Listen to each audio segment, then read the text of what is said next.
Hello and welcome back once again. I am the Otaku, and today we are looking at the Star Wars Battlefront T-21 blaster rifle, or what I like to call the misguided sniper. The T-21 is an automatic blaster with a slow rate of fire and high damage output, which is designed for long-range engagements. This blaster is a little bit of a mixed bag when it comes to player feedback. I have seen a lot of people on Reddit and Battlefront forums saying that it sucks, they don't see any point in using it over any other blaster, and that it's possibly one of the worst in the game. Then, there are other players who swear by it, they sleep with it at night, and they believe it to be the best. Now, you might be wondering why the name, and we will get into that. But for now, let's just go ahead and see what this blaster is made of. Afterwards, there'll be a little bit of a story with my experiences with it, and then everything will finally be explained. Pulling up the stats for the T-21, we want to first direct our attention to the damage chart in the middle. The blaster starts off doing 50 damage per round, and at 10 meters will start to drop off. Between 10 to 50 meters, the damage is trailing down and caps off at 34 damage per shot. After that 50 meter mark, the T-21 will hold that 34 damage at all distances. What that means in English is that within 10 meters you can get a 2-shot kill. After that, you are pretty much always going to need 3 shots for the kill. This is really good and definitely the main selling point of this blaster. The T-21 comes with a rate of fire of 180 rounds per minute. This is extremely slow and is actually the slowest in the game of any automatic blasters. Missing just one shot is going to be severely punishing, especially at close range. You also need to be careful because moving targets will be very difficult to hit, and there is little margin for error before they simply escape or you lose that gunfight. The T-21 has a recoil pattern of 0.2 horizontal and 0.5 vertical, which also increases by ×1 after your first shot. This is pretty high up there compared to other blasters, and is only second to the DL-44. The T-21 has a base spread of 0 and increases at 0.1 per shot. This is so little that it does not really need to be managed or thought about, so we can just move on. Now that we've taken a look at the stats, we are going to figure out why is it that some people love this blaster, why is it that some hate it, and why did I give it the name of Misguided Sniper. My personal experiences with this blaster were pretty mixed. When first attempting to use it, I had assumed it was meant to be used similar to a sniper rifle. This was based on its stats and the way it was presented in the game. But when I went to use it, I noticed a few problems, some of which didn't make very much sense. The first problem I encountered was the recoil pattern. While shooting, you will notice that your second, third, and subsequent shots all start to deviate from where you are initially aiming. This is because of the horizontal recoil mixed with the high vertical recoil, and it is not something that can be effectively controlled, as it's going in all directions. This is normally reserved for powerful close quarters weapons like the DL-44. In fact, they have a very similar recoil pattern. This is to stop them from being effective at longer ranges, and it does it well. This method is used because at close range a slight deviation in your shot will still hit the target, but over time and distance the change in that trajectory grows bigger and bigger, making your shots completely miss even when your aiming is perfect.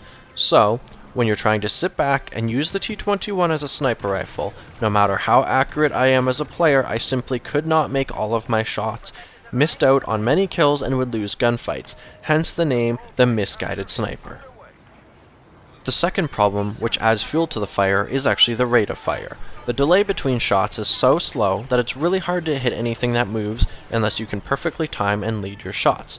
Normally I wouldn't complain about something like this because I'm a good enough player to account for it, and this is a natural part of playing a sniper. What did annoy me was that if you simply missed because the recoil pattern made your shot deviate off target, you are then punished by this huge delay before you can fire again.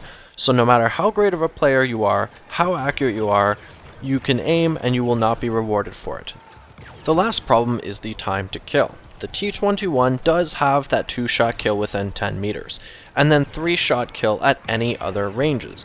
Don't get me wrong, this sounds really great in theory and can be cool when all of your bullets actually connect on the target. However, it's still not going to win fights in most 1v1 situations. In close quarters, you are going to encounter many people using the DL-44 and SE-14C. Both of these blasters will kill faster than the T-21 by a good margin and have less delay between shots, giving them a huge advantage. A little bit further out, between 10 to 40 meters, the T-21 is actually in last place on the time to kill charts, and will literally be outgunned by every single other blaster. I would say that a lot of engagements actually happen at this range because of objectives and map design, so you really are at a disadvantage most of the time. Then finally, past that point, the T-21 starts to shine and will pull up to first place. Yet, it's still not as great as it sounds. Think about this. You can easily avoid long-distance encounters by traveling between cover, as I mentioned before in my other videos, but there isn't a surefire way to avoid close quarters while still playing the game properly. Yes, you can sit back all the way near your spawn or behind your team, but then you are literally foregoing any and all objectives, team play, and other fun. It should also be noted that even if you do manage to find some spot where you can use the T-21 at effective ranges, the blaster does not come equipped with a scope, making aiming down sights to snipe targets much less effective than you would expect it to be. And you'll also have to remember that you're going to still be dealing with the crazy uncontrollable recoil pattern, the horrible rate of fire, every target is going to be moving, and so it's going to be a frustrating experience no matter how you look at it. I'm not just trying to be a negative Nancy here either. If you have watched any of my previous blaster videos, you know I do my very best to have a neutral outlook and provide only the most positive and useful information on how to take the weapon and use it to its best advantages. Anyway, so to figure out just what the heck was going on and why this blaster was performing so bad for me, I ended up doing some research, watching gameplay videos from other YouTubers, and then eventually realized something important, which is that this blaster has fundamentally the same design as the DLT-19, which is also a blaster that I had problems with when first using it as well. Just in case you haven't watched my video on the DLT-19, I'm going to elaborate for you. So both blasters are capable of shooting at long ranges and presented as such. They also do much better on the time to kill charts in that category, but both of them also have a similar style of horizontal recoil that prevents them from being super accurate.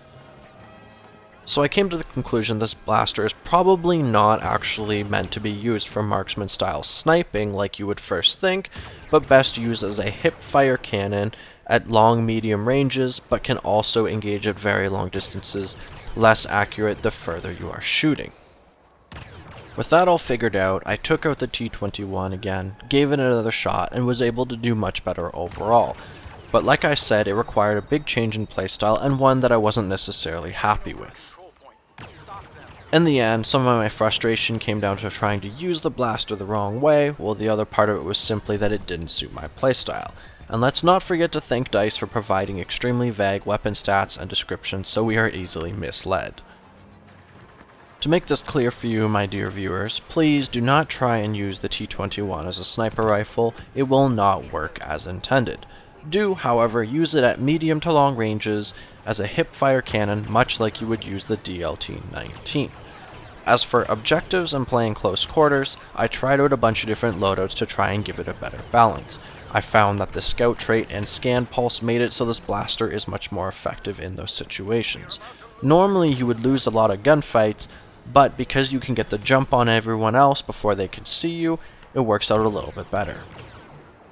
I also heard talk about using explosive shot, so I gave it a go, but it didn't really work out too well for me. The slow rate of fire on the T-21 makes explosive shot just not that effective in my opinion. You can also try out Focus Fire card, which will resolve a little bit of the accuracy or recoil problems, but I thought it was really lame to have to activate it every single time you are going to engage in combat, and when you compare that to the boost that you would have from using a star card with another blaster, it just feels so underwhelming in comparison.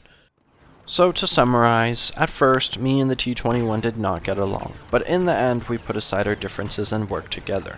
Overall, the blaster isn't that bad, but I do consider it more of a noob cannon like the DLT-19 due to the playstyle that you need to use for it to be effective.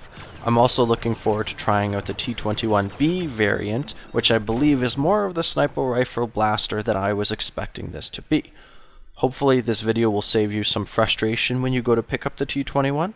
feel free to leave a comment and let me know what your experiences are. Thanks again for joining me. Don't forget to like and subscribe for more fresh content to come, and until then, as always, may the Force be with you.